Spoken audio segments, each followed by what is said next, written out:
কারণ ওই অফিসের বস বলেছে, আমি কিভাবে না করতে পারি। Congratulation uncle. ধন্যবাদ বাবা তোমাকে। এই নাও মিষ্টি খাও। আমি নীলার আব্বুর থেকে একটা মিষ্টি নিয়ে খেয়ে নিলাম। আমাদের চেঁচামেচি শুনে নীলা ওপর থেকে নিচে নেমে এসে বলল, কি হয়েছে আম্মু? আর আব্বু, তুমি এত তাড়াতাড়ি অফিস থেকে চলে আসলে যে? মারে, শহরের বড় কোম্পানিতে এমডি হিসাবে চাকরি পেয়েছি। ঢাকায় যেতে হবে আমাদের। সত্যি বলছো আব্বু? এটা তো খুশির খবর। রে মা, এই নে মিষ্টি খা। আর শোন, সব কিছু রেডি করে রাখ। কালই আমরা চলে যাব ঢাকায়। আমাদের জন্য একটা বাড়িও দিয়েছি। তাহলে তো ভালোই আব্বু। এইভাবে দেখতে দেখতে আজকের দিনটা চলে গেল। রাতে খাওয়া দাওয়া করে আমি চলে গেলাম রুমে। রুমে যেতেই নীলার আব্বু ফোন করলো, বলল, স্যার, আমি রাজি আছি। আমরা কালই চলে যাব ঢাকায়। ওকে, 309 নম্বর বাড়িটা আপনাদের বাড়ি, আর ওইখানে আমার একজন লোক থাকবে। আমার নাম বললেই আপনাকে চাবি দিয়ে দেবে। ওকে স্যার, ধন্যবাদ স্যার। আমি ফোনটা রেখে দিলাম। রেখে চলে গেলাম নিচে। নিচে গিয়ে আমি আন্টি, আঙ্কেল আর নীলার সাথে প্যাকিং করতে লাগলাম। আঙ্কেল, এইগুলো কি দিয়ে নেবেন? আনন্দের মাঝে গাড়ির কথাই মনে ছিল না। আঙ্কেল, চিন্তা করবেন না, আমার এক পরিচিত বন্ধু আছে, তার অনেক বড় গাড়ি। এই গাড়ি দিয়ে নিয়ে যাওয়া যাবে। তাহলে তো ভালোই হয়। আমি ফোন করে আমার অফিসের সব থেকে বড় গাড়ির ড্রাইভারকে ফোন দিয়ে বলে দিলাম সব প্যাকিং করা শেষ। আন্টি বলল, রাতুল আর নীলা, যা তোরা গিয়ে ঘুমিয়ে যা। আমরা আর কিছু গুছিয়ে গিয়ে ঘুমোইয়ে যাব। না আন্টি, আমরা সবাই একসাথেই ঘুমাবো। এরপর আমরা সব জিনিস প্যাকিং করে ফেললাম। এরপর আমরা চলে গেলাম যার যার রুমে। রুমে গিয়ে বিছানায় শুতেই ঘুমিয়ে পড়লাম। সকালে নীলার ডাকে ঘুম ভাঙলো। নীলা বলল, এই গাড়ি এসেছে, ড্রাইভার তোমাকে ডাকতেছে। ওকে, তুমি ড্রাইভারকে বলো জিনিসপত্রগুলো ভরতে, আমি আসছি ফ্রেশ হয়ে। আচ্ছা। নীলা চলে গেল। আমি গিয়ে ফ্রেশ হয়ে নিলাম। ফ্রেশ হয়ে নিচে যেতেই ড্রাইভার আমাকে দেখে বলল, স্যার, আমরা সব জিনিসপত্র ভরে ফেলেছি। এখন কি আমরা চলে যাব নাকি থাকবো? তোমরা চলে যাও, আর এই নাও তোমাদের গাড়ি ভাড়ার টাকা। এরপর ড্রাইভার ভাড়ার টাকা নিয়ে চলে গেল। আমিও চলে আসলাম ঘরে। ঘরে আসতেই আন্টি বলল, সব জিনিস তো নিয়ে গেছে, এখন কি রান্না করব? আন্টি, কিছু লাগবে না, আমরা হোটেল থেকে খেয়ে নিব। আচ্ছা চলো। নীলার আব্বু বলল, রাতুল বাবা, বাড়ি তো খালি পড়ে থাকবে, বাড়িটা ভাড়া দিয়ে দিলে কেমন হয়? ভালো হয় আঙ্কেল, আপনার যেটা ইচ্ছা সেটাই করবেন, সমস্যা নেই। আমার কাছে একজন বাড়ির কথা বলেছিল, তাকেই দিয়ে দিই বাড়িটা। আচ্ছা দাও। এরপর আমি ইমনকে ফোন করে বললাম, নাইমের আম্মু আব্বুকে এই বাড়িতে নিয়ে আয়। আচ্ছা। এরপর আমরা ঢাকার পথে রওনা দিলাম। প্রায় 3 ঘন্টায় পৌঁছে গেলাম ঢাকায়। আমাদের বাড়িতে সব কিছু সাজিয়ে রেখেছে, আর আমাদের বেডরুমের সব কিছু সাজাতে হবে।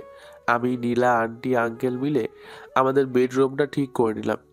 আন্টি বলল, রাতুল, দুপুর তো হয়ে এসেছে, খাবার দাবার রান্না বসিয়ে দিই। না আন্টি, আজকের দিন খাবার রান্না করতে হবে না, আমি খাবার আনছি বাইরে থেকে। আচ্ছা যাও। আম্মু, আমি যাই রাতুলের সাথে। না, তুই গিয়ে ফ্রেশ হয়ে নে, রাতুল চলে আসবে তাড়াতাড়ি। আচ্ছা। নীলা, তুমি গিয়ে ফ্রেশ হয়ে নাও, তোমাকে নিয়ে বিকালে একটা জায়গায় ঘুরতে যাব। সত্যি? হুম। আমি এই বলে চলে আসলাম বাইরে। বাইরে এসে গাড়িটা নিয়ে চলে গেলাম এখানকার বিখ্যাত বিরিয়ানির দোকানে। আমি গাড়ি থেকে নেমে ভেতরে যেতেই ম্যানেজার বলল, আরে রাতুল বাবা, এত বছর কই ছিলে? আঙ্কেল, আমাকে চিনতে পারছেন? বাবা, তোমাকে কিভাবে ভুলতে পারি? তুমি তো আগে আমাদের দোকান থেকে আগে প্রতিদিন বিরিয়ানি খাইতে তোমার বন্ধুদের নিয়ে। আচ্ছা আঙ্কেল, 6 প্যাকেট বিরিয়ানি দেন। আপনাদের দোকানের বিরিয়ানি অনেক বছর খাই না। রাতুল, এই নাও। আঙ্কেল, এই নেন টাকা। আমি টাকা নিয়ে চলে আসলাম বাড়িতে। বাড়িতে এসে ফ্রেশ হয়ে সবাই বিরিয়ানি খেতে লাগলাম। নীলা বলল, বিরিয়ানিটা তো খুব মজার। আম্মু, আরও থাকলে দাও। এই নে, তুই তো 2 প্যাকেট বিরিয়ানি খেয়ে ফেললি। রাতুল কি খাবে? আন্টি, দাও নীলাকে, আমার 1 প্যাকেট খেয়েই পেট ভরে গেছে। তুমি আর একটু নাও। না, আপনি নীলাকে দেন। এই বলে আমি চলে আসলাম কিচেনে। হাত ধুয়ে সোফায় বসে তৌফিককে মেসেজ দিয়ে বললাম বিকেল 3টায় যেন আমার সব থেকে দামি গাড়িটা 309 নম্বর বাড়িতে থাকে। আচ্ছা ভাই, আমি এক্ষুনি পাঠিয়ে দিচ্ছি, আপনি চিন্তা করবেন না। ওকে। কিছুক্ষণ পর গাড়ির হর্ন শুনে সবাই চমকে উঠল। নীলা বলল, এখন আবার কে আসলো? নীলা, দরজাটা খুলে একটা ছেলে চাবি দেবে, সেটা নিয়ে আসো। আচ্ছা। নীলা চাবিটা নিয়ে এসে বলল, এটা তো সোনার বানানো চাবি, কিন্তু এটা কিসের? আমার সাথে চলো। আন্টি, আঙ্কেল, আপনারাও আসেন। এরপর আমি সবাইকে নিয়ে গ্যারেজে চলে আসলাম। গ্যারেজের লাইটটা জ্বালাতেই সবাই হাঁ করে গাড়ির দিকে তাকিয়ে আছে। নীলা বলল, এটা কার গাড়ি? এটা আমার গাড়ি। এই গাড়ি তো 1 কোটি টাকা দিয়েও কেনা যায় না, তুমি কিভাবে কিনলে? আস্তে আস্তে সব জানতে পারবে।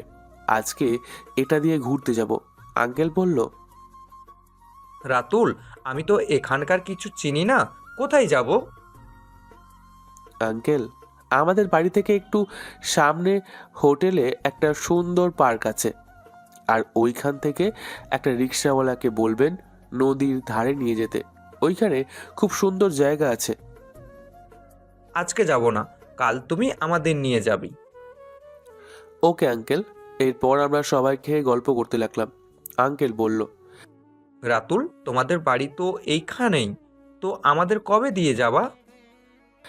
আঙ্কেল, যেই দিন আমার পরিবার আমাকে মেনে নেবে সেই দিন।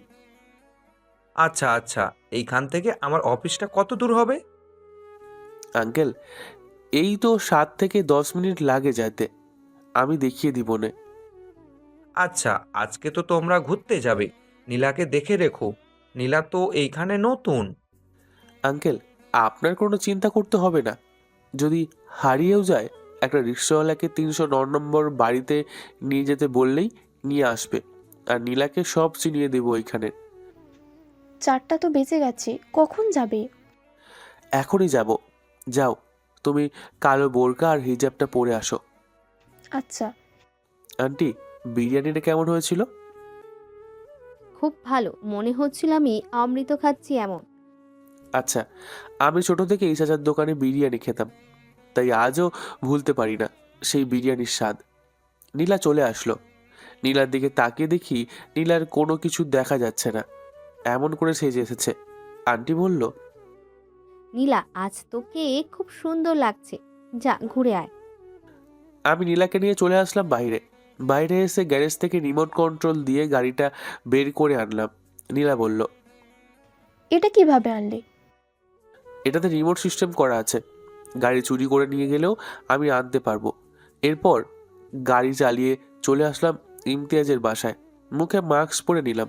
দরজায় কলিং বেল দিতেই একটা মেয়ে এসে দরজা খুলে দিল। বলল, কে আপনি আর কাকে চান? ইমতিয়াজ আছে বাসায়? হুম, আছে। একটু ডাক দেন তো। বলেন যে MK গ্রুপের MD স্যার এসেছে। আপনি ভেতরে এসে বসেন, আমি ডেকে দিচ্ছি। একটু পর ইমতিয়াজ আর তার বউ আসলো। ইমতিয়াজ বলল, কে আপনারা? আমি মুখের মাস্ক খুলে ফেলতে ইমতিয়াজ দৌড়ে এসে আমাকে জড়িয়ে ধরলো। বলল, এত বছর পর মনে পড়লো? তুই তো বিয়ে করে জানালিও না একবার। কিভাবে জানাবো বল? আর অফিসে তো কাজের চাপ, রাতে 11টার পর আসি। কেন? তোর অফিস তো 4টা পর্যন্ত, তো এত দেরি করে আসিস কেন? আর তোর সাথে আর একজন কর্মচারী দেয় নাই? না তো, আর তুই জানিস কিভাবে আমার অফিস 4টা পর্যন্ত? এটা তোকে পরে বলবো। কাল গিয়ে তুই MDর চেয়ারে বসবি, আমি বলে দিলাম। আর ভাবি, আপনি হয়তো আমাকে চিনেন না, আমি রাতুল। ইমতিয়াজ হয়তো আমার ব্যাপারে আপনার কাছে সব কিছু বলেছে। ভাইয়া। আচ্ছা ভাইয়া, আপনারা বসেন, আমি কফি বানিয়ে আনতেছি। আচ্ছা ইমতিয়াজ, এটা হচ্ছে আমার বউ নীলা। ভাবি কেমন আছেন? এই তো ভাইয়া ভালো। আপনি কেমন আছেন? ভালো। আমার বোনের তো আগামী শুক্রবারে বিয়ে। ছেলেটা খুব ভালো, আমি সব খোঁজ খবর নিয়েছি। আর ছেলেটা গরিব। তা নিয়ে চিন্তা করতে হবে না, আমি একটু ছেলেটার সাথে কথা বলতে চাই। তুই একটু ছেলেটাকে আন এখানে। আচ্ছা, আমি এখনই ফোন করে বলতেছি আসতে। বল। প্রায় 30 মিনিট পর কলিং বেলের আওয়াজ শোনা গেল। আমি মুখে মাস্ক লাগিয়ে গিয়ে দরজা খুলে দিলাম।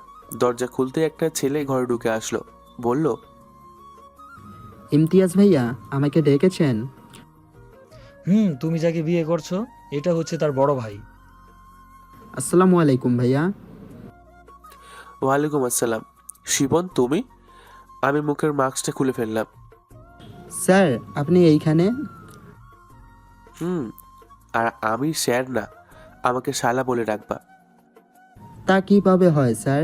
আপনি আমার বড়, আর আপনাকে কিভাবে শালা রাখি? আমি শালা রাখতে পারবো না, আমি স্যারই রাখবো। ওকে। আচ্ছা শিপন, কালকে তুমি আমার পাকলি বোনটাকে নিয়ে 309 নম্বর বাড়িতে চলে যাবে।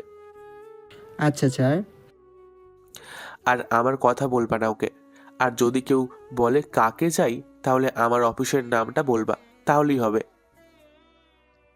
তোদের কথার আগামাথা কিছুই বুঝতেছি না আমি। ভাইয়া আমরা যেই অফিসে কাজ করি এই হচ্ছে আমাদের এমডি স্যার। আর ওই যে ইমন নামে একটা ছেলে আছে উনি হচ্ছে স্যারের সহযোগী।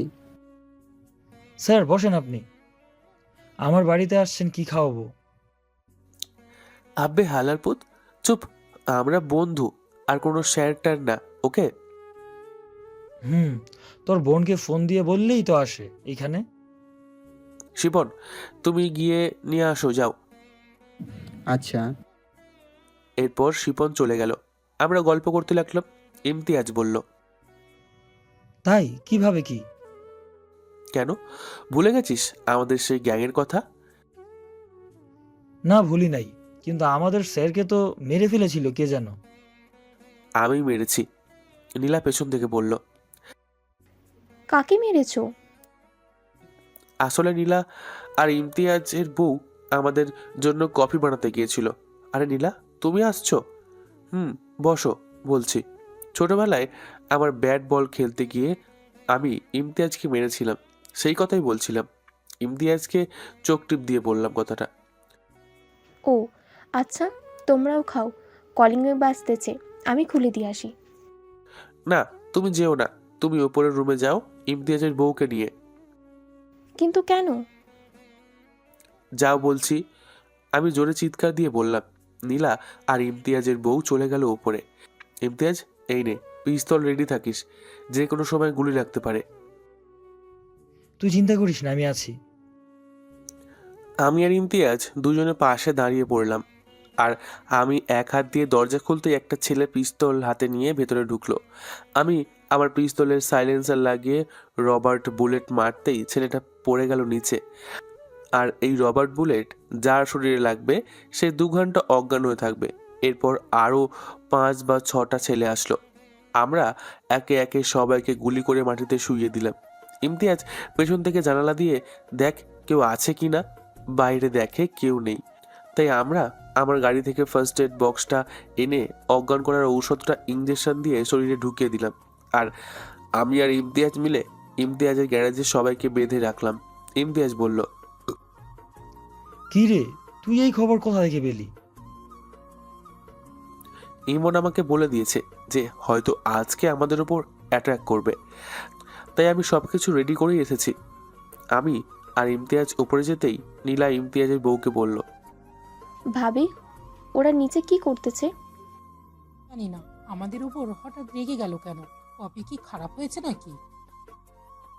না ভাবি, কফি তো ভালোই হয়েছে, কিন্তু হঠাৎ রাতুল আমার সাথে এমন ব্যবহার কেন করলো? ভাবি এই নেন আপনার গিফট, আর নীলা এই নাও তোমার গিফট। কি আছে এটার ভিতর? খুলে দেখো, আমি নীলার সামনে বললাম। আর ইমতিয়াজ তার বউয়ের সামনে বলল। দুজনে প্যাকেট খুলতেই জোরে চিৎকার দিয়ে আমাকে জড়িয়ে ধরলো। তুমি আমাকে তেলাপোকা গিফট করেছো? আরে না, এটা হচ্ছে জিপিএস ট্র্যাকিং ডিভাইস। এটা তো তেলাপোকার মতো। আচ্ছা চলো নিচে যাই, কলিং বেল বাজছে। চল। আমরা নিচে চলে আসলাম। নীলা গিয়ে দরজা খুলে দিল। আমি মুখে মাস্ক লাগিয়ে নিলাম। আমার পাগলি বোনটা আর শিপন ঘরে ঢুকলো। এর সাথে আর একটা মেয়ে, ঠিক চিনলাম না কারণ বোরকা পরা ছিল। আমার বোন হালিমা ইমতিয়াজকে বলল, ইমতিয়াজ ভাইয়া আমাকে বলে ডেকেছো? হালিমা, তুই উপরে আমার রুমে গিয়ে বস, আমি আসতেছি একটু পর। আচ্ছা ভাইয়া। হালিমা চলে গেল। আমি ইমতিয়াজকে বললাম, ইমতিয়াজ আমি যাচ্ছি, তুই কাউকে বলিস না কিছু। ওকে তুই যা, আমি ওদের সাথে গল্প করতেছি। আমি চলে আসলাম হালিমার কাছে। ঘরে ঢুকে দরজা লাগিয়ে দিলাম। দরজা লাগাতেই হালিমা বলল, এই কে আপনি? আর রুমে এসে দরজা লাগিয়ে দিলেন কেন? দেখ দেখ তো আমাকে চিনতে পারিস কিনা। আমি মুখের মাস্ক খুলে ফেলতেই হালিমা দৌড়ে এসে আমাকে জড়িয়ে ধরে কান্না করে দিল। এই পাগলি বোন আমার, কান্না করছিস কেন? আমি তো চলে এসেছি তোর কাছে, আর যাব না। কখন আসছো ভাইয়া? আর আমাকে ফোন দাও নাই কেন? তোকে সারপ্রাইজ দিলাম। আচ্ছা তোর সাথে ওই মেয়েটা কে আসছে? ওইটা তো ঋষিতা আপু। তুমি চলে যাও 2 বছর পর আব্বু আম্মু সব জেনে গেছে। এরপর আব্বু আম্মু সিদ্ধান্ত নিয়েছে যে তোমার সাথে বিয়ে দিবে। কিন্তু আমি তো বিয়ে করে ফেলেছি। মানে ভাইয়া কি বলতেছো? আমাকে একবার জানানোর প্রয়োজন মনে করনি? দেখবি তোর ভাবিকে? দেখবো। আমি নীলার ফোনে ফোন দিলাম। হ্যালো নীলা, ওপরে আসো তো। ওকে, আসতেছি। প্রায় 5 মিনিট পর নীলা ওপরে এসে দরজা নক করতে লাগলো। আমি গিয়ে দরজা খুলে দিতেই নীলা ভেতরে চলে আসলো। আবার আমি দরজা লাগিয়ে দিলাম। হালিমা, এটা তোর ভাবি। ভাবি, হিজাবটা খুলেন তো। কিন্তু তুমি কে? আর তোমার সামনে আমি হিজাব খুলবো কেন? নীলা, এটা তোমার ননদ, হিজাব খুলো। আচ্ছা। নীলা হিজাবটা খুলে ফেললো। আমি হালিমার মুখের দিকে তাকিয়ে দেখি কি বলে। ভাইয়া, ভাবি তো পড়ি। হালিমার কথা শুনে নীলা লজ্জা পেয়ে ঘর থেকে বেরিয়ে গেল। হালিমা বলল, ভাইয়া এখন নিচে চলো, ঋষিতা আপু হয়তো খারাপ কিছু ভাবছে। চল। আমরা নিচে চলে আসলাম। নিচে আসতেই ঋষিতা হালিমার কানে কানে বলল, চলুন শুনি তারা কি বলছে। হালিমা ছেলেটা কে? আর কিভাবে তোর বর ছাড়া অন্য ছেলের সাথে চলে গেলি? এমনি গিয়েছি, ভাইয়ের খোঁজ পেয়েছে তাই বলতেছিল। কোথায় আছে এখন? আর কি করে? একটা কোম্পানিতে জব করে। ও কি আর আসবে না? আসবে, আমার বিয়ের 2 দিন আগে। ও আচ্ছা, ওর একটা পিক দিতে বলিস। আসলেই দেখো আপু। আচ্ছা এখন কি এখানে থাকবি নাকি চলে যাবি? থাকবো, কিছুক্ষণ পর যাব। আপু তুমি ছাদ থেকে ঘুরে আসো, ইমতিয়াজ ভাইয়াদের ছাদে অনেক ফুল আছে। তুমি যাও, আমি আসতেছি একটু পর। আচ্ছা। ঋষিতা চলে গেল। আমি হালিমাকে বললাম, আব্বু আব্বু কেমন আছে রে? ভালো, আব্বু একটু অসুস্থ। কি হয়েছে আব্বুর? আব্বুর একটা কিডনি নষ্ট হয়ে গেছে, অনেক জায়গায় খোঁজ করেছি, পাই নাই। কি ব্লাড গ্রুপ যেন আব্বুর? এ পজিটিভ। শোন, আমি বাড়িতে যাব আজকে, একটু ওয়েট কর, আমি আসছি। তুমি কই যাও? আসছি, তুই বসে থাক। আমি বাইরে চলে আসলাম। এসে আমি আমার সিম ফোনে ঢুকিয়ে ফোন দিলাম ইমন ও তৌফিককে। হ্যালো ইমন, তৌফিক, বলো। আমার কাল সকালের ভেতরে A+ গ্রুপের একটা কিডনি লাগবে। তোরা যেভাবে পারিস না কেন জোগাড় কর। ওকে, তোর চিন্তা করতে হবে না, আমরা খোঁজ লাগাচ্ছি। ওকে, পাইলে আমাকে ফোন দিবি এই সিমেই। ওকে। আমি আবার ভেতরে চলে আসলাম। এসে হালিমাকে বললাম, হালিমা চল বাসায় যাব এখন। হুম, চলো। আমারও আশা লাগবে নাকি? হ্যাঁ আয়। কিন্তু তোর বউ? ও একা বাসায় থাকতে পারে। গ্যারেজে ওরা আছে, তুই নিয়ে আয়, গাড়িতে অনেক জায়গা আছে। আচ্ছা। হালিমা যা, ঋষিতাকে ডেকে নিয়ে আয়। আচ্ছা। আমি আর ইমতিয়াজ গাড়িতে চলে আসলাম। গাড়িটা বের করে আমি ড্রাইভিং সিটে বসলাম আর ইমতিয়াজ আমার পাশে। কিছুক্ষণ পর তারা 4 জন আসলো। গাড়িতে 2 জন উঠে নীলা বলল, গাড়িতে তো আমার জায়গা নেই, কোথায় বসবো? আমি গাড়ির সবুজ বাটনটা ক্লিক করলাম। গাড়িটার আরও 2টা সিট বেড়ে গেল। তারা গাড়িতে উঠতেই আমি স্টার্ট দিলাম। ইমতিয়াজ আমার সাথে থাকায় নীলা আর কিছু বলল না। আমি গাড়ির ভেতরে লুকিং গ্লাসে তাকিয়ে দেখি ঋষিতা কি যেন ভাবছে, আর আমার মুখের এখনো মাস্ক লাগানো। গাড়িটা আমাদের বাড়ির সামনে এসে থামতেই ভেতর থেকে সবাই বেরিয়ে আসলো। ঋষিতার আম্মু বলল আমার আম্মুকে। দেখি গাড়ি থেকে কে নামে। আমরা সবাই গাড়ি থেকে নেমে বাড়ির দরজার সামনে আসতেই আম্মু ইমতিয়াজকে বলল, ইমতিয়াজ বাবা, এরা কারা আর আমাদের বাসায় এসেছে কেন? আন্টি, এটা হচ্ছে রাতুলের ফ্রেন্ড, আর ওটা ওর বউ। ও, ভিতরে আসো। আমরা ভেতরে যেতেই দেখি বাড়িটা আগের অবস্থাতে নেই। বাড়ির রং উঠে গেছে।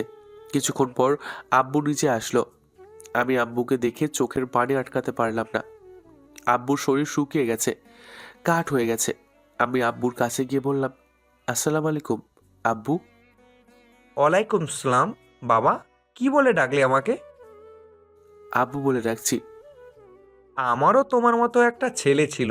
আমাদের ভুলের কারণে আমাদের ছেলেকে আমরা হারিয়ে ফেলেছি। ও আচ্ছা, আমি কি আপনাকে আব্বু বলে রাখতে পারি? বাবা। আচ্ছা, আপনি আমার সাথে উপরে চলেন, আপনার সাথে কথা আছে। চলো বাবা। আমি আব্বুকে ধরে উপরে নিয়ে গেলাম। আমার রুমের দিকে চোখ পড়লো। আমার রুমটা ঠিক আগের মতোই আছে। যাক সেই সব কথা। আমি আব্বুকে নিয়ে আব্বুর রুমে চলে আসলাম। আব্বুকে খাটে বসিয়ে আমি দরজা লাগিয়ে দিয়ে আমি আব্বুর পায়ের নিচে বসে পড়লাম। আব্বু বলল, এ কি করছো বাবা? নিচে বসেছো কেন? উপরে ওঠো। আমি মুখের মাস্কটা খুলে ফেললাম। আব্বু দেখে আর কোনো কথা বলছে না। আব্বুর চোখ দিয়ে পানি পড়ছে। আব্বু তুমি কান্না করছো কেন? আমি তো চলে এসেছি, আর কখনো যাব না। সত্যি তো বাবা? আর যাবি না? আর যাব না। হালিমার বিয়ের জন্য কিছু কি করছো? না, কিছু করার হয় নাই। অফিসটাও ম্যানেজার ষড়যন্ত্র করে আমাদের কাছ থেকে নিয়ে গেছে। আব্বু তোমার চিন্তা করতে হবে না, আমি এখন চলে এসেছি, সব ঠিক করে দিব। আর আমি যে এসেছি আর কাউকে বলবা না।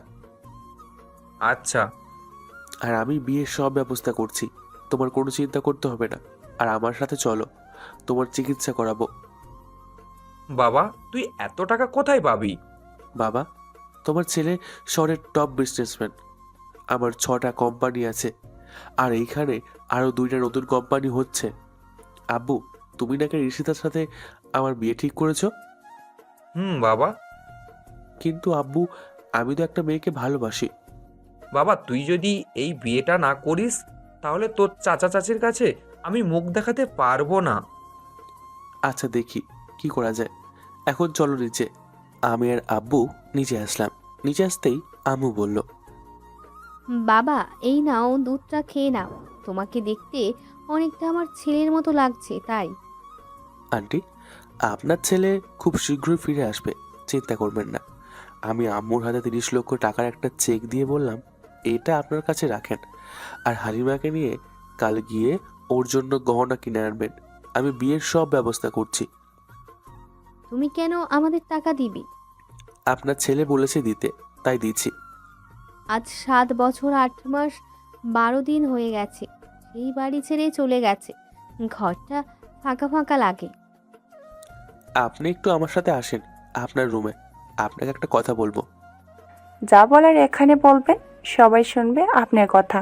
না, আমি ওনার সাথেই বলবো। আর আপনি কে? আমাদের মাঝে কথা বলছেন কেন? এমনি। ঋষিতা, তুমি বাধা দিও না। বাবা, তুমি যাও। ধন্যবাদ। আমি আম্মুকে নিয়ে চলে আসলাম রুমে।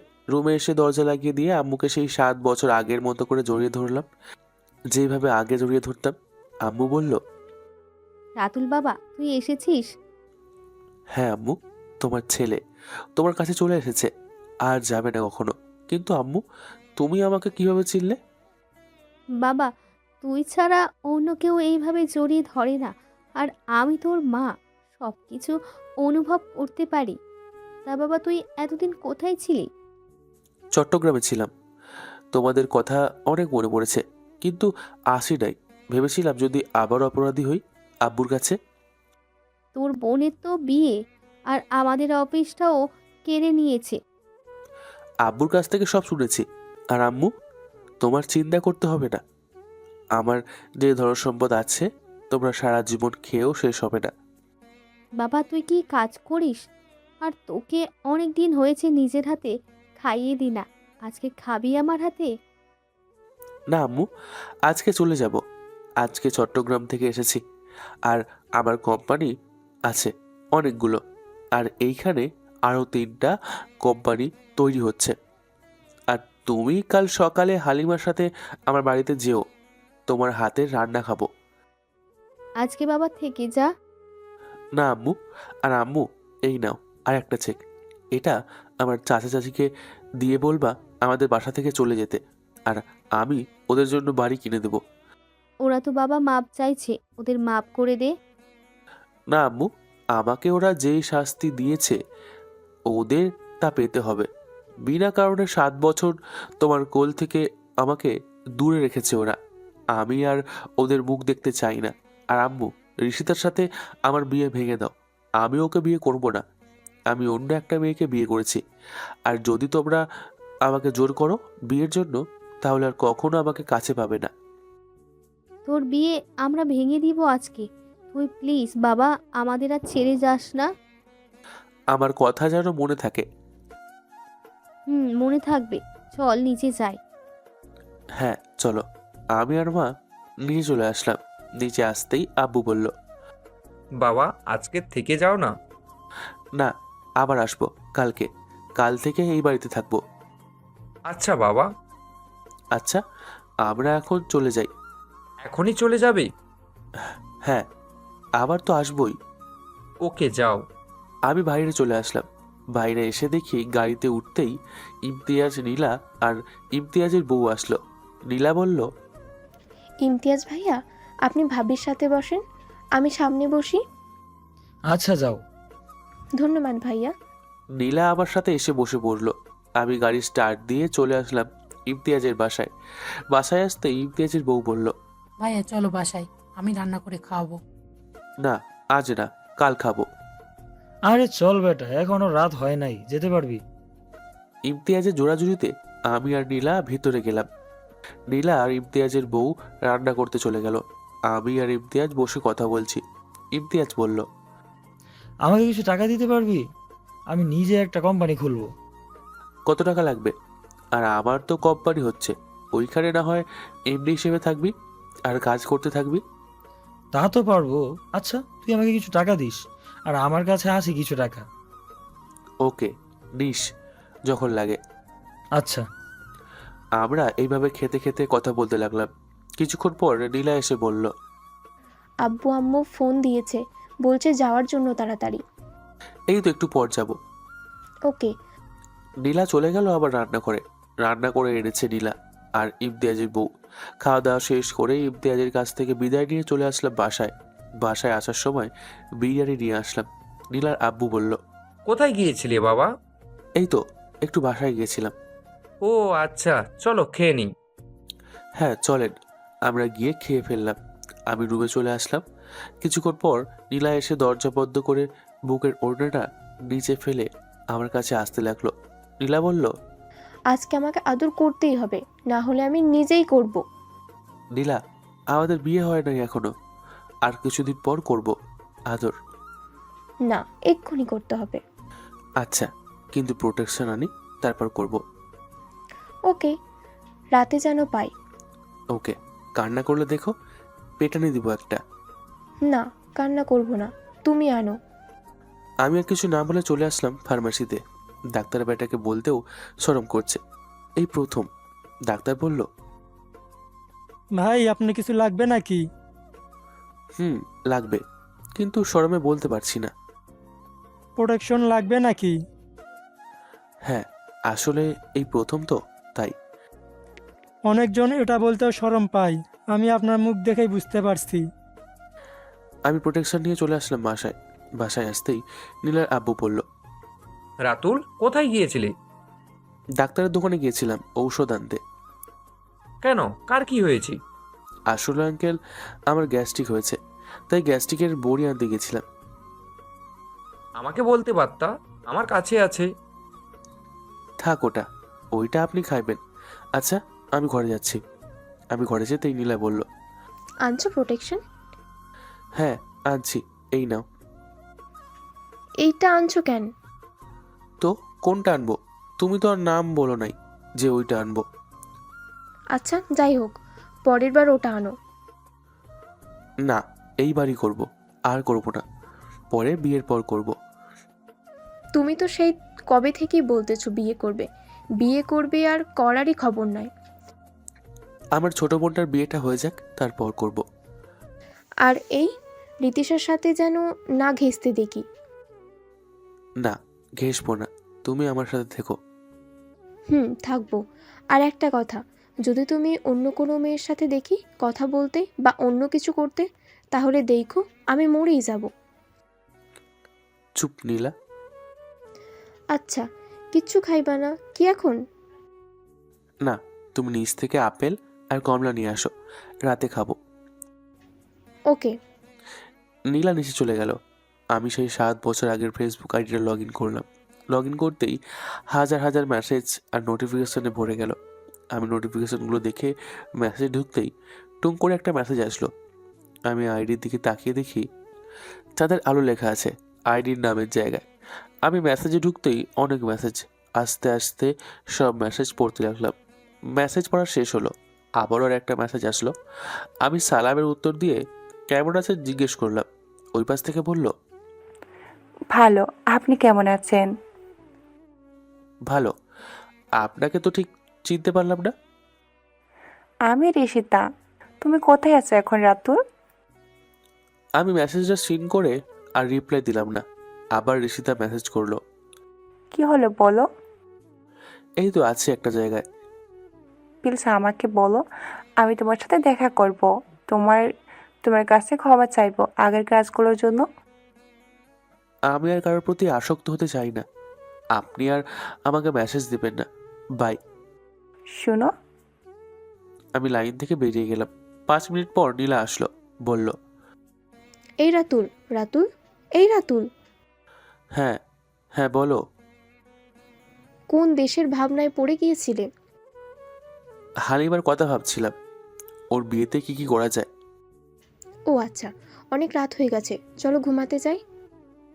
আম্মু আব্বু ঘুমাচ্ছো তো নাকি? ঘুমাইছে। চলো আমরা এখন শুরু করি। কি শুরু করবা? আমাকে আদর করবে এখন। আমি ওয়াশরুম থেকে আসি আগে। আমি জানি তুমি পালানোর চেষ্টা করতেছ, কোনো বাহানা করবে না। চলো খাটে। প্লিজ একটু বোঝার চেষ্টা করো। আমিও যাব তোমার সাথে। ওকে চলো। নীলা আমার সাথে আসলো। নীলা দরজার সামনে দাঁড়িয়ে রয়েছে। আমি ভেবেছিলাম যে আজকে কোনো বাহানা করে আর ঘরে ঢুকবো না। নীলা বুঝে গেছে আর কি করার, আজকে রাতে ভালো করে আদর করতে হবে, যাতে আর কখনো আদরের কথা না বলে। আমি ওয়াশরুম থেকে বেরিয়ে আসতেই নীলা আমাকে ধাক্কা দিয়ে ফেলে দিল খাটে। আমার ওপর আস্তে আস্তে উঠে আসলো। নীলা বলল, তুমি নিজে হাতে আমার সব কাপড় খুলে দিবা। না আমি পারবো না, আমার শরম করে। ওকে, আমি নিজেই খুলতেছি। আজকে খুব আদর করতে হবে। ওকে। তারপর আমি আর কিছু না বলে নীলার ঠোঁটের সাথে আমার ঠোঁট ডুবিয়ে দিলাম। আস্তে আস্তে ডুবে যাচ্ছি ভালোবাসার অতল গভীরে। প্লিজ আর দেরি করো না, আমি আর পারছি না। ওকে, আস্তে আস্তে করছি। প্রায় 40 মিনিট পর নীলার ওপর থেকে ক্লান্ত হয়ে শুয়ে পড়লাম। কখন যে ঘুমিয়ে গেছি খেয়াল নেই। সকালে নীলার ডাকে ঘুম ভাঙলো। ঘুম থেকে উঠলাম। নীলা বলল, এই যে মিস্টার হনুমান, ওঠেন এখন। রাতে তো ঘুমাতে দেন নাই, এখন নিজে আরামে ঘুমাচ্ছ। ওঠো, আম্মু আব্বু আর হালিমা এসেছে। আমি চোখ খুলে বললাম, কখন এসেছে? এই তো একটু আগে। যাও ফ্রেশ হয়ে আসো। তুমি গিয়ে আম্মু আব্বুকে কফি বানিয়ে দাও, আমি আসছি। গোসল করে আসবা কিন্তু, রাতে তো। বলো বলো। যা দুষ্টু। এই বলে নীলা চলে গেল। আমিও উঠে গোসল করে নিচে আসলাম। নিচে আসতেই আম্মু বলল, বাবা, তুই তো অনেক শুকিয়ে গেছিস আগের থেকে। কই দেখো, আমি তো আগের মতোই আছি। এই যে ফল খাচ্ছি, মাংস খাচ্ছি। হুম, দেখেছি। তুই কি চাস, হালিমার বিয়ের পর নীলার সাথে তোর বিয়ে দিব? তোমাদের ইচ্ছা। আম্মু, আজকে আমাদের আগের অফিসে যাব। ওই অফিস তো আর আমাদের নামে নাই, তো গিয়ে কি করব? আবার আব্বুর নামে ফিরিয়ে দিব অফিস। নীলা, কি রান্না করছো আব্বু আব্বুর জন্য? আব্বু গরুর মাংস নিয়ে আনছিল আর মুরগিও আনছিল, ওইগুলো রান্না করেছি আর শাক মাছ রান্না করেছি। তো যাও, গিয়ে খাবার বাড়ো টেবিলে, আমি আসছি। আচ্ছা। নীলা চলে গেল খাবার রান্না করতে, আর আমি আম্মু আব্বুর সাথে গল্প করছি। নীলা ডাক দিল। আমরা খাবার টেবিলে গিয়ে বসলাম। খাওয়া দাওয়া শেষ করে সবাই বসে 12টা পর্যন্ত গল্প করলাম। এরপর রেডি হয়ে নিলাম অফিসের জন্য। নীলা আসলো, বলল, এই যে আমার দুষ্টু বর, এখন কোথায় যাচ্ছ? আমাদের আগের অফিসে। আমিও যাব তাহলে। না, তুমি হালিমার সাথে একটা জায়গা যাবে। ওইখান থেকে একটা ছেলে তোমাকে একটা টাকার সুটকেস দেবে আর একটা গাড়ি দিবে। গাড়ি নিয়ে চলে আসবে। কিন্তু কেন? আর কিসের টাকা, কিসের গাড়ি? আমি যা বলছি তাই করো। আর ছেলেটার নাম তৌফিক। আচ্ছা। আমি রেডি হয়ে নিচে চলে আসলাম। এসে আম্মু আব্বুকে নিয়ে চলে আসলাম বাইরে। গাড়িটা দেখে আম্মু আব্বু বলল, কিরে, তোর কাছে এত টাকা কোথা থেকে আসলো? আর আমি তো কিছুই বুঝতেছি না, তুই কিভাবে আমাদের অফিস ফিরিয়ে দিবি? চলো, গেলেই দেখতে পাবে।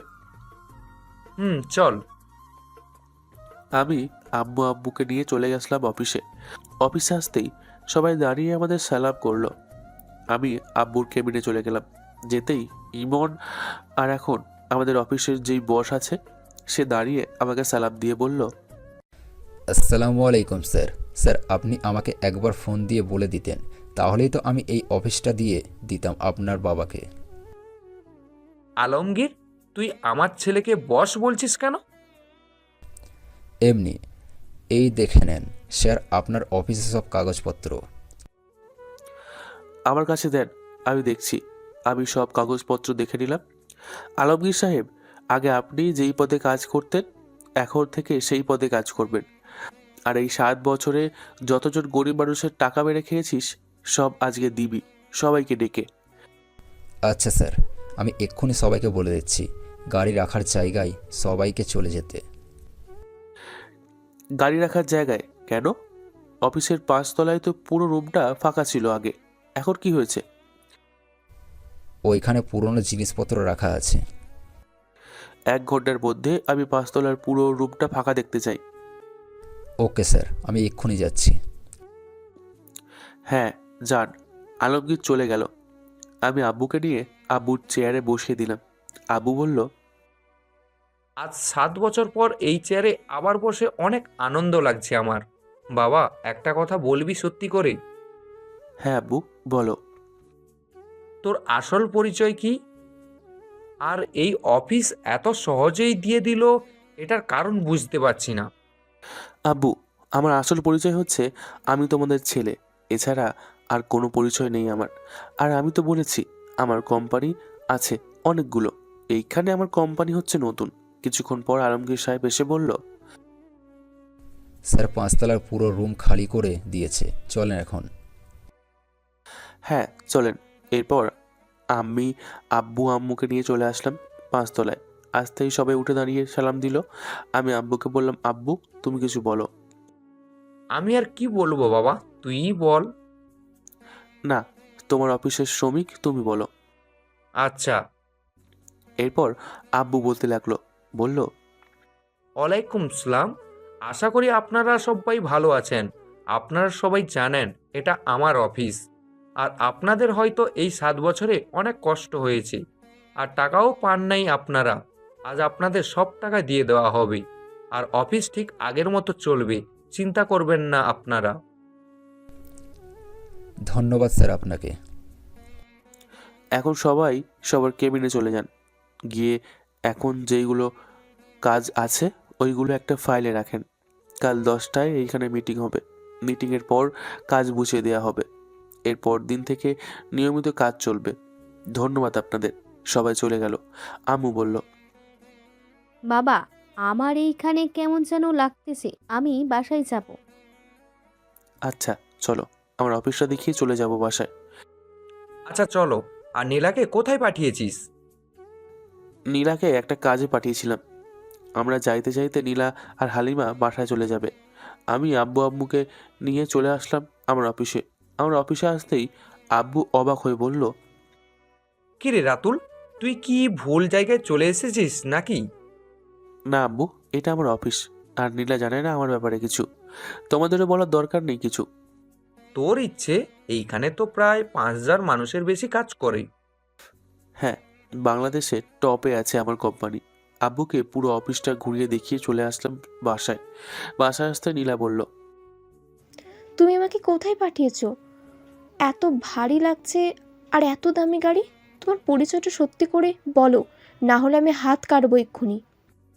না, হাত কাটার দরকার নেই, সবাই শোনো। বলো। এরপর আমি সব বলতে লাগলাম, কিন্তু আমার একটা পরিচয় দিই নাই। সেটা হচ্ছে আমি যে গ্যাংস্টার। নীলা বলল, এটা আমাকে আগে বললে কি হতো? এমনি বলে নেই। আচ্ছা চলো, ক্ষুধা লাগছে খুব, খাবার দাও সবাইকে। দিচ্ছি। আমি সবাইকে নিয়ে খাবার টেবিলে চলে গেলাম। খাওয়া দাওয়া শেষ করে চলে আসলাম রুমে। রুমে আসতে কিছুক্ষণ পর নীলা আসলো। দরজা বন্ধ করে বলল, এই ব্যাগ এত ভারী কি আছে? তুমি নিজেই খুলে দেখো কি আছে। এটা তো লক করা, কিভাবে খুলবো? তোমার নাম দিয়ে প্লাস দিয়ে আমার নাম দিলেই খুলে যাবে। এরপর নীলা ব্যাগটা খুলেই পুরো অবাক। ব্যাগে টাকা ভর্তি দেখে নীলা অজ্ঞান হয়ে পড়ে। আমি গিয়ে নীলাকে কোলে তুলে নিয়ে বিছানায় শুইয়ে দিলাম, আর মুখে পানি ছিটিয়ে দিয়ে জ্ঞান ফেরাতেই নীলা বলল, এত টাকা কোথায় থেকে পেলে? আর এত দামি গাড়ি কোথায় থেকে পেলে? এই সবগুলো না হয় রহস্যই থাক। না, বলতেই হবে। নীলাকে মিথ্যে কথা বলতে হবে, তা না হলে নীলা আমাকে ছেড়ে চলে যাবে। কি হলো? চুপচাপ হয়ে বসে আছো কেন? কথা বলো। বলো, কোথা থেকে আসলো এত টাকা আর গাড়ি? আগে তো তোমাদের ওখানেই কাজ করতাম, তখন তো আমাকে বেতন দিতা। সেই বেতনের আমি 4 ভাগের 1 ভাগ আমার কাছে রাখতাম, আর 3 ভাগ ব্যাংকে রেখে দিতাম। আজকে ফোন করেছিল, বলছিল টাকাগুলো নিয়ে আসতে, তাই তোমাকে পাঠিয়েছিলাম। ও, আর গাড়ি কোথা থেকে পেলে? আমি এখন যে অফিসে চাকরি করি ওই অফিসের বস দিয়েছে। ও, আজকে একটু ঘুরতে নিয়ে যাবা? কখন যাবা বলো? সন্ধ্যায় যাব। আচ্ছা, আমার জন্য নুডলস রান্না করে দিবা। অনেক দিন তোমার হাতে নুডলস খাই না। দিবাও, কিন্তু কিন্তু কি? রান্না করার সময় আমাকে জড়িয়ে ধরে রাখতে হবে। তুমি কি পাগল হয়ে গেছো? আম্মু আব্বু বাসায় আছে। থাকুক, কিচ্ছু বলবে না। তুমি জড়িয়ে ধরে থাকবা, না হলে আমি নুডলস রান্না করে দিব না। আচ্ছা ধরবো, চলো। চলো। এরপর আমরা চলে গেলাম রান্নাঘরে। নীলা নুডলস রান্না করছে, আর আমি ওকে জড়িয়ে ধরে আছি। প্রায় 3 বা 4 মিনিট পর কারো কাশির শব্দে আমি তাড়াতাড়ি করে নীলাকে ছেড়ে দিয়ে দূরে চলে গেলাম। আমি দরজার দিকে তাকিয়ে দেখি নীলার আম্মু দাঁড়িয়ে আছে। বলল, নীলা, কি রান্না করছিস? রাতুলের নাকি আমার হাতের নুডলস খেতে ইচ্ছা করছে, তাই রান্না করে দিচ্ছি। ও আচ্ছা। আচ্ছা রাতুল, তুমি আমার সাথে আসো, তোমার সাথে কথা বলবো কিছু। হ্যাঁ চলেন। আমি আর নীলার আম্মু সোফায় চলে গেলাম। গিয়ে বসে টিভি চালিয়ে দিলাম। নীলার আম্মু বলল, বাবা কাল তো চলে যাবে, আমরা একা কিভাবে থাকবো তোমাদের দুজনকে ছাড়া? আপনি চিন্তা করবেন না, আপনারা দুজনও যাবেন আমাদের সাথে। আমরা যাব না, তোমরা প্রতিদিন হলেও একবার আমাদের সাথে দেখা করে যাবে বাবা। না, আমি কোনো কথা শুনতে চাই না, আপনারা যাবেন আমাদের সাথে। আমরা ওইখানে গিয়ে থাকবো কোথায়? আমাদের বাসা অনেক বড়, আর এর পাশের বাসাটা আমি কিনে ফেলেছি। চিন্তা নেই, আপনারা থাকতে পারবেন। আচ্ছা তাহলে যাবো নে। আম্মু, একটা কথা বলতাম, যদি কিছু মনে না করেন। আমি জানি কি বলবা। তাহলে আর বলবো না, আপনি প্লিজ কাউকে বলিয়েন না। বাবা তুমি আমার মেয়ের জামাই, হবু জামাই, তোমারও তো মান সম্মান আছে। আম্মু, আর একটা কথা, আমি আজকে বড় একটা কোম্পানির সাথে ডিল করেছি, সেটা জিতেও গেছি, কিন্তু এখন তো আমি ঘরে টাকাগুলো নিয়ে এসেছি, কি করব বলেন? কাল তোমাদের বাসায় নিয়েছেও, আর এই টাকায় আমাদের হক নেই, তোমার অনেক কষ্টের টাকা। আপনারা কি আমার আম্মু আব্বু না? কিন্তু এই টাকা তোমার কাছে রাখো, আর পারলে একটা বড় শপিং মল তৈরি করো। একটা ভালো বুদ্ধি দিয়েছেন, তাই করব। পেছন থেকে নীলা বলল, কি করবা? এই তো আম্মুর কাছ থেকে পরামর্শ নিলাম, টাকাগুলো দিয়ে কি করা যায়। আম্মু বলছে একটা বড় শপিং মল তৈরি করতে। করো, তাহলে তো ভালোই হবে। হ্যাঁ, আম্মুকে নুডলস দাও। সবার জন্যই আনছি। এই নাও তোমারটা। আম্মু এই নাও তোমারটা। আম্মু, আব্বু কোথায়? তোর আবু তো ঘরে ঘুমাচ্ছে। ও আম্মু, সন্ধ্যায় ঘুরতে যাব, তোমরাও যাবা? তোরা যা, আমরা পরে যাব একদিন। রাতুল, তুমি না বললা আম্মুকে যেন আমাদের সাথে যায়? তোমার কথা তো আম্মু আব্বু শোনে।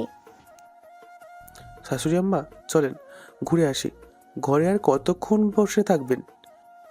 না, তোমার আব্বুকে বলো যদি যায় তাহলেই যাব। আচ্ছা, শ্বশুর আব্বা উঠুক ঘুম থেকে, পরে না হয় বলবো। হুম। নীলা, একটু ঘরে চলো, আম্মুকে একটা গিফট দেবো, আর তোমাকেও। কি গিফট? গেলেই দেখতে পাবে, চলো। আচ্ছা চলো। আমরা রুমে চলে আসলাম। রুমে এসে দুইটা শপিং ব্যাগ বের করে নীলার হাতে দুটো দিলাম। ওইখানে দুটো শাড়ি আছে, আজকে তোমরা পরবে। আমি তো শাড়ি পরতে পারি না। আম্মুকে বলো পরিয়ে দিবে। না, তুমি পরিয়ে দিবে। পরে তো আবার আদর করতে ইচ্ছে করবে। সমস্যা নেই, করবা। না, করবো না, আর বিয়ের পর করব। আচ্ছা, আর না পারলে ইউটিউব থেকে পড়িয়ে দিবা। আচ্ছা যাও, আম্মুকে শাড়িটা দিয়ে আসো, সন্ধ্যা তো হয়ে আসছে। আচ্ছা। নীলা শাড়িটা দিতে গেল। আমি ইউটিউবে সার্চ দিলাম কিভাবে শাড়ি পরাতে হয়। নীলা আসলো, দরজা বন্ধ করলো। আমি সবগুলো এগিয়ে দিয়ে বললাম, এইগুলো আগে পরে নাও, তারপর আমি শাড়ি পরিয়ে দিচ্ছি। আচ্ছা। আমি নীলাকে শাড়ি পরিয়ে দিলাম। নীলা, দেখো তো সুন্দর হয়েছে কিনা? অনেক সুন্দর হয়েছে। আমি তো আমার নিজের উপরেই ক্রাশ খাইছি। মেকআপ দিবা না, তুমি এমনিতেই সুন্দর। আচ্ছা। আমিও রেডি হয়ে নিলাম। রেডি হয়ে নীলাকে নিয়ে চলে আসলাম নিচে আসতেই শাশুড়ি বলল, বা আজ তোদের দুজনকে অনেক সুন্দর লাগছে। ধন্যবাদ আম্মু। আম্মু, আব্বু ওঠে নাই? উঠেছে, আসতেছে রেডি হয়ে। ও আচ্ছা। আচ্ছা আম্মু, তোমরা বসো, আমি আব্বু আসার আগে চা বানিয়ে আনছি। আচ্ছা যা। নীলা চলে গেল। আমি শাশুড়ি আম্মাকে বললাম, শাশুড়ি আম্মা, আপনাকেও শাড়িতে খুব সুন্দর লাগছে। মজা করতেছো আমার সাথে? আমি কই 50 বছরের বুড়ি, আর তুমি কই 22 বছরের যুবক? আচ্ছা আম্মা, আর একটা কথা, আপনাদের লাভ ম্যারেজ নাকি পরিবারের দেখা দেখিতেই বিয়ে করেছেন? আমাদের লাভ ম্যারেজ। আমরা সেই ক্লাস 9 থেকে রিলেশন করেছি, এরপর বিয়ে। পরিবারের কেউ মেনে নেয় নাই। যখন নীলা হয়েছিল তখন আমরা আবার বাসায় যাই, তখন মেনে নেয় নীলাকে দেখে। ও আচ্ছা, নীলা চা নিয়ে আসলো আর শ্বশুর মশাইও চলে আসলো। আমরা সবাই বসে চা খেলাম। এখন আমরা একটা সুন্দর পার্ক আছে, ওখানে যাব। আমরা গাড়িতে বসে পড়লাম। নীলা আমার সাথে আর আব্বু আম্মু পেছনে বসে আছে। নীলা বলল, হালিমার সাথে আসার সময় দেখলাম সামনে একটা সুন্দর পার্ক আছে, চলো ওইখানে যাই। ওইখানে যাব। এরপর আমরা সবাই পার্কে চলে আসলাম। এসে গাড়িটা সাইড করে ভেতরে ঢুকালাম। নীলার আম্মু বলল, নীলা তোরা ওই দিকে যা, আমরা এই দিকে যাচ্ছি। আর যখন বাসায় চলে যাবি তখন আমাকে ফোন দিস একটা। আচ্ছা আম্মু। আমরা চলে আসলাম কদম গাছের নিচে। আসতেই দেখি তৌফিক একটা মেয়েকে নিয়ে বাদাম খাচ্ছে। আমি নীলাকে বললাম, তুমি গিয়ে বেঞ্চে বসো, আমি আসছি। আচ্ছা। আমি চলে গেলাম তৌফিকের কাছে। কিরে তৌফিক, তুই এইখানে? স্যার আপনি এখানে কেন? ঘুরতে আসছি। আর এই মেয়েটাকে? আসলে স্যার এটা আমার গার্লফ্রেন্ড। ও আচ্ছা, চল আজকে তোদের বিয়ে দিয়ে দেবো। না স্যার, আমাদের সামনের মাসের 5 তারিখে বিয়ে। ও আচ্ছা আচ্ছা, চল তোর ভাবির কাছে। চলেন স্যার। তোকে না বারণ করেছি স্যার না বলতে? আর একবার স্যার বললে একটা লাথি খাবি। আর বলবো না। চল এখন। চল। আমি চলে আসলাম নীলার কাছে। নীলার কাছে আসতে নীলা বলল, এই মেয়েটাকে? কেন, এই মেয়েটিকে চেনো নাকি? আর ওর পাশের ছেলেটা আজকে সকালে আমার হাতে টাকা দিয়েছিল, আর গাড়িটা। এ হচ্ছে আমার বন্ধু তৌফিক, আর এই মেয়েটা হচ্ছে ওর বউ, মানে হবু বউ। ও আচ্ছা। আপু, তোমার নাম কি? আমার নাম মনি। আপনার নাম কি আপু? আমার নাম নীলা। তুমি এইখানে বসো। আর তৌফিক ভাইয়া আর রাতুল, তোমরা দুজন আমাদের প্রপোজ করবে এবং আমাদেরকে ঝালমুড়ি খাইয়ে দিতে হবে। কিন্তু ভাবি, এইখানে তো ফুল পাওয়া খুব কঠিন।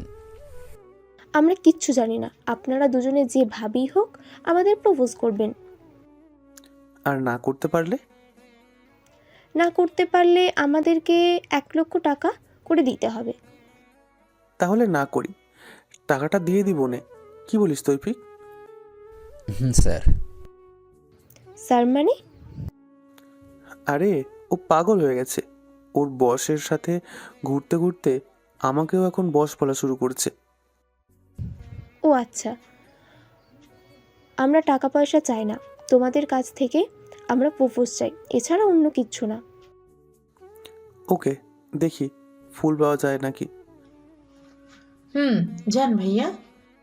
আমরা চলে গেলাম ফুল আনতে। পার্ক থেকে বেরিয়ে রাস্তার পাশে দেখি একটা পিচ্চি মেয়ে দাঁড়িয়ে ফুল বিক্রি করছে। তৌফিক বলল, এই তো একটা মেয়ে ফুল বিক্রি করছে, চল ওইখানে। চল। আমরা মেয়েটার কাছে গেলাম। মেয়েটা বলল, ভাইয়া, আপনাদের ফুল লাগবে নাকি? হ্যাঁ লাগবে। আচ্ছা পিচ্ছি, তোমার নাম কি? আমি মোটেও পিচ্ছি না।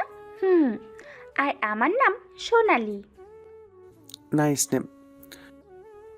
আমি ইংরেজি বুঝি না, বাংলায় বলেন। নাইস নেম মানে তোমার নামটা খুব সুন্দর। তুমি কি লেখাপড়া করো না? না, আমার আম্মু খুব অসুস্থ। আম্মুর ওষুধের জন্য অনেক টাকা লাগে। আমি ফুল বিক্রি করে টাকা উপার্জন করি। প্লিজ ভাইয়া, 2টা ফুল নেন না। তোমার আম্মুর চিকিৎসা করাবো আমি, আর তোমার পড়ার খরচও দিব। চলো তোমাদের বাসায়। চলো ভাইয়া। একটু ওয়েট করো তৌফিক, তুই গিয়ে নীলা আর মনিকে নিয়ে আয়। আচ্ছা, আমি এক্ষুনি যাচ্ছি। কিছুক্ষণ পর তৌফিক নীলা আর মনিকে নিয়ে আসলো। নীলা বলল, কি হয়েছে, এত জরুরি ডাকলে যে? এই পিচ্চি মেয়েটার আম্মু খুব অসুস্থ, ওর আম্মুকে হাসপাতালে নিয়ে যেতে হবে। আমি মোটেও পিচ্ছি না, বললাম না? হ্যাঁ সোনালি, আচ্ছা চলো। হুম, চলো ভাইয়া। আমরা চলে আসলাম সোনালিদের বাসায়। বাসায় আসতে দেখতে পেলাম সোনালির মা বিছানায় শুয়ে আছে। আর একটা কথা বলা হয়নি, মনি হচ্ছে একজন ডাক্তার। মনি বলল, ভাইয়া আমি দেখতেছি কি হয়েছে ওনার। আচ্ছা যাও দেখো। মনি দেখে বলল, ভাইয়া ওনাকে কিছু টেস্ট করাতে হবে। আচ্ছা নীলা আর মনি, তোমরা দুজন আন্টিকে ধরে গাড়িতে নিয়ে আসো। আচ্ছা, তোমরাও যাও সোনালীকে নিয়ে, আমরা আসতেছি। ওকে সোনালি, চলো গাড়িতে। আমরা চলে আসলাম গাড়িতে। আন্টিকে নীলা আর মনি নিয়ে আসলো। ওরা পিছনে বসেছে আর আমি ড্রাইভ করতে লাগলাম। সবচেয়ে বড় হাসপাতালে নিয়ে চলে আসলাম, যেখানে মনি কাজ করে। মনি আন্টিকে ভেতরে নিয়ে গেল টেস্ট করাতে। আমরা বাইরে বসে আছি। নীলা বলল, সোনালী, তুমি লেখাপড়া করবে না? করবো তো, কিন্তু আম্মু তো অসুস্থ, আর আম্মু কাজ করতে পারেও না। তুমি চিন্তা করো না, আমরা তোমার আম্মুকে সুস্থ করব আর তোমাকে একটা স্কুলে ভর্তি করিয়ে দিব। ভালো করে লেখাপড়া করবা, লেখাপড়া করে একজন ডাক্তার হবা, যাতে কোনো মায়ের সেবা কম না পড়ে। আচ্ছা। একটু পর মনি আসলো, বলল, ভাইয়া ওনার জ্বর খুব, আর অনেক দিন ওষুধ খায় নাই, তাই অসুস্থ হয়ে পড়েছে। এইখানে আমরা 7 দিন রাখবো, সুস্থ হলেই রিলিজ দেব। আচ্ছা। কিছুক্ষণ পর দেখলাম আমার ফোন বাজছে, তাই আমি ফোনটা বের করে দেখি নীলার আম্মু ফোন দিয়েছে। আমি রিসিভ করে বললাম, আম্মু কোথায় আছেন এখন? এখন তো পার্ক থেকে যাই নাই, আমরা কি রিক্সা নিয়ে চলে যাব নাকি থাকবো? থাকার দরকার নেই, সন্ধ্যা হয়ে আসছে, আপনারা রিক্সা নিয়ে চলে যান। আচ্ছা। আমি ফোনটা রেখে দিতে নীলা আসলো আর বলল, কে ফোন দিয়েছিল? আম্মু ফোন দিয়েছিল, আমি বলেছি বাসায় চলে যেতে। ভালো করেছো। চলো আমরা সোনালিকে নিয়ে বাসায় চলে যাই। সোনালির আম্মু এখানে ভর্তি থাকবে 7 দিন, আর নার্স সবসময় ওনার খেয়াল রাখবে। আমরা আবার কালকে আসবো। আচ্ছা সোনালি, চলো আমাদের সাথে। কোথায় যাব আপু? আমাদের বাসায়। না, আমি আম্মুকে ছাড়া যাব না। আর আম্মু এইখানে একা থাকবে কি করে?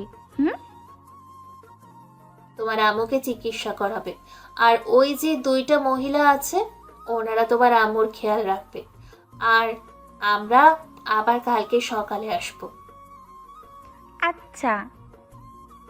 আমরা সোনালিকে নিয়ে চলে আসলাম বাসায়। তৌফিক আর মনি হাসপাতালে আছে। ওরা সবকিছু ঠিকঠাক করে বাসায় চলে যাবে।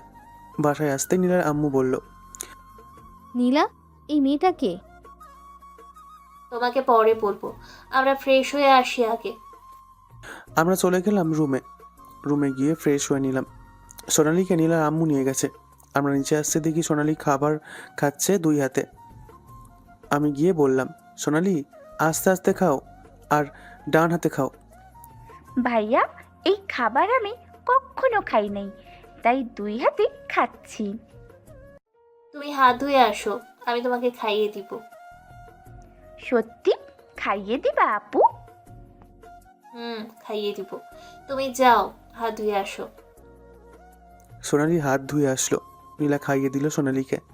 এইভাবে 7 দিন চলে গেল। আর এই 7 দিনে হালিমার বিয়ের সব কিছু ঠিক করা হয়ে গেছে। সোনালির মা এখন থেকে আমাদের বাসায় থাকে। আজকে হালিমার গায়ে হলুদ। নীলা বলল, এই যে মিস্টার হনুমান, এদিকে একটু শুনে যান। আমি নীলার কাছে যেতেই নীলা বলল, এই নেন শাড়ি, এইটা আমাকে পরিয়ে দেন। আমি তো পারি না পড়াতে। আম্মুর কাছে যাও, না হয় হালিমার কাছে যাও, পরিয়ে দিবে। না, তুমিই পড়াবে। ইউটিউবে দেখে দেখে কিভাবে পড়ায় ওইভাবে। আচ্ছা। হঠাৎ দরজায় ঠক ঠক আওয়াজ হলো। গিয়ে দরজা খুলতে দেখি ঋষিতা দাঁড়িয়ে আছে। আমার মনে ছিল না মাস্কটা পরতে। ঋষিতা বলল, রাতুল তুমি এখানে? কে রাতুল? আর কাকে যান? তুমি আমার রাতুল, 7 বছর পর তোমাকে কাছে পেয়েছি, আর ছাড়বো না তোমাকে। আমি তো আপনাকে ভালো করে চিনিও না। নীলা, দেখো তো এই মেয়ে কি বলছে। কি হয়েছে রাতুল? এই মেয়েটা বলছে আমাকে নাকি চিনে। তুমি একটু বলে দাও তো যে আমাদের বিয়ে হয়ে গেছে। ঋষিতা আপু, উনি আমার বর। আর আপনি হয়তো ভুল করছেন চিনতে। না, আমি ভুল করছি না। আমি এক্ষুনি ওনার পরিবারের সবাইকে ডেকে আনতেছি। যান, ডেকে আনেন, দেখেন কি বলে ওনারা। হুম। ঋষিতা চলে গেল। নীলা দরজা লাগিয়ে দিয়ে বলল, তুমি এখানে বসো, তুমি এখানে বসো। আমি তোমার গালে একটা পোড়া দাগের ট্যাটু করে দিই, যাতে কেউ না বুঝতে পারে। ওকে। নীলা আমার গালে একটা ট্যাটু করে দিল। আমি মুখে মাস্কটা পরে নিলাম। দরজায় ঠকঠক আওয়াজ করতে লাগলো। নীলা গিয়ে দরজা খুলে দিল। পরিবারের সবাই রুমে ঢুকতেই ঋষিতা বলল, চাচি, আপনি বলুন, এই আমার রাতুল, তাই না? আরে ঋষিতা মা, তুমি ভুল করতেছো। আমাদের ছেলে মারা গেছে, আর এটা হচ্ছে নীলার বর। না, এটা হতে পারে না। আপনি বলেন ওনার মুখ থেকে মাস্কটা খুলতে। নীলা, তোমার বরকে বলো তো মাস্কটা খুলতে, সবাই দেখুক। আচ্ছা, এই যে তোমার মাস্কটা খুলে দেখিয়ে দাও ওদেরকে। আচ্ছা। আমি মাস্ক খুলে বললাম, দেখেন তো আমাকে আপনারা। মা ঋষিতা, তুই হয়তো ভুলে দেখছিস, আর ওনার মুখ তো ম্যাচ করে না। তুই গিয়ে ছবিটা এনে দেখ। হালিমা, তুই চল, আজকে তোর গায়ে হলুদ। বরের বাড়ি থেকে মানুষ এসেছে, দেরি করলে হবে না। আর ঋষিতাকে বল আর যেন এমন পাগলামি না করে। তুই চিন্তা করিস না, আর পাগলামি করবে না ঋষিতা। ঋষিতা, চল আমার সাথে। সবাই চলে গেল। আব্বু বলল, বাবা, তুই চিন্তা করিস না, যত তাড়াতাড়ি সম্ভব হালিমার বিয়ের পর ঋষিতার বিয়েটা দিয়ে দিব। হুম, এটাই করো। হালিমা বলল, ভাইয়া, চল এখন। হুম, চল। এরপর আমরা চলে গেলাম নিচে। নিচে গিয়ে দেখি ঋষিতা এক কোণায় বসে আছে আর কান্না করছে। যাই হোক, কোনো মতে হালিমার গায়ে হলুদটা হয়ে গেল। কাল বিয়ে। আমি রুমে চলে গেলাম। রুমে গিয়ে দেখি নীলা শাড়ি চেঞ্জ করছে। আমি দরজা লাগিয়ে দিয়ে পেছন থেকে নীলাকে জড়িয়ে ধরলাম। নীলা বলল, এই কি করতেছো? ছাড়ো, শাড়িটা খুলি। আমি খুলে দিই। না, যাও, তুমি গিয়ে ফ্রেশ হয়ে আসো। একটা চুমু দিলে যাব, না হলে এইভাবে দাঁড়িয়ে থাকবো। সামনে আসো, দিতেছি। আমি নীলার সামনে যেতেই নীলা আমার সারা মুখে চুমু দিয়ে ভরিয়ে দিল আর বলল, হয়েছে এখন? আর একটা জায়গায় বাকি আছে। কোথায়? ঠোঁটে। নীলা ঠোঁটে চুমু দিয়ে বলল, এখন তো হয়েছে, যাও। আচ্ছা। আমি ফ্রেশ হয়ে এসে দেখি নীলা শাড়ি চেঞ্জ করে বসে আছে। আমি গিয়ে নীলার পাশে বসলাম। নীলা বলল, এই, ঋষিতার সামনে তুমি যাবে না, না হলে ঋষিতা তোমাকে চিনে ফেলবে। এখনই তো চিনে ফেলেছিল। হুম। আবার দরজায় ঠকঠক করে আওয়াজ হলো। নীলা বলল, তুমি বসো, আমি দেখছি কে আসছে। আচ্ছা। নীলা জানালায় উঁকি দিয়ে দেখে দরজার সামনে ঋষিতা দাঁড়িয়ে আছে। নীলা বলল, তুমি ওই আলমারিতে গিয়ে লুকিয়ে পড়ো, ঋষিতা আসছে। আচ্ছা। আমি গিয়ে আলমারিতে লুকিয়ে পড়লাম। নীলা গিয়ে দরজা খুলে দিল। ঋষিতা ঘরে এসে বলল, নীলাপু, আপনার বর কোথায়? ও একটা কাজে বাহিরে গেছে। কেন, কোনো দরকার নাকি? হুম, এই কাগজে একটা মেডিসিনের নাম লেখা আছে। যদি বলতেন আসার সময় নিয়ে আসতে। আচ্ছা, আপনি যান, আমি বলে দিতেছি ফোন দিয়ে। ঋষিতা চলে গেল।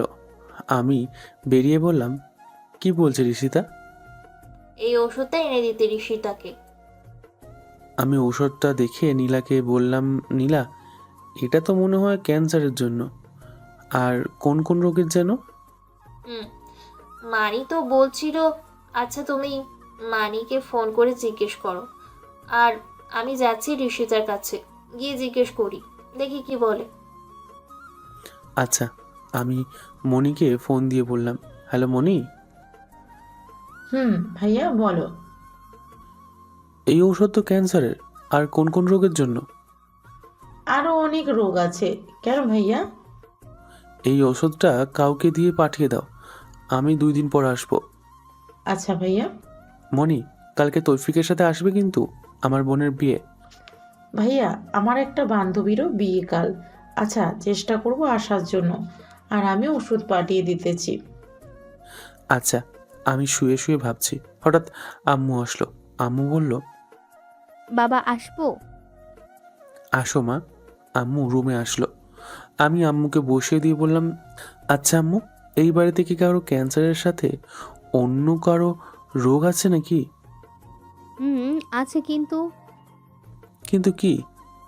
ওইটা হচ্ছে ঋষিতার 3 থেকে 4 মাস বেঁচে থাকবে।